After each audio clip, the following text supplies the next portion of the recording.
বাঙালিদের কাছে বাসন্তী পোলাও খুব প্রিয় একটা রেসিপি। ঠাকুরের ভোগ বা নিরামিষ দিনে কিংবা যে কোনো মাংসের রেসিপির সাথে খুব চটপট এটা বানিয়ে নেওয়া যায়।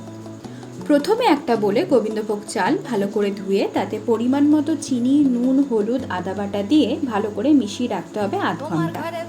তারপর কড়াইতে ঘি গরম করে তাতে তেজপাতা, শুকনো লঙ্কা, দারচিনি, এলাচের টুকরো এবং পরিমাণ মতো কাজু কিশমিশ দিয়ে 30 সেকেন্ড মতো ভেজে নিতে হবে।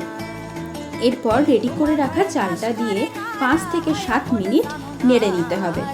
ঠিক যতটা পরিমাণ চাল নিয়েছো তার দ্বিগুণ পরিমাণ উষ্ণ গরম জল দিয়ে ঢাকা দিয়ে রাখতে হবে 10 মিনিট। এরই মাঝে ঢাকনা খুলে অল্প একটু আতর ছড়িয়ে দেবে। ব্যাস, তারপর ঢাকনা খুলে রেডি গরম গরম ঝরঝরে বাসন্তী পোলাও। তোমাদের বাসন্তী পোলাও খেতে কেমন লাগে অবশ্যই কমেন্ট করে জানিও। আর ভালো লাগলে ভিডিওটা লাইক করে দিও।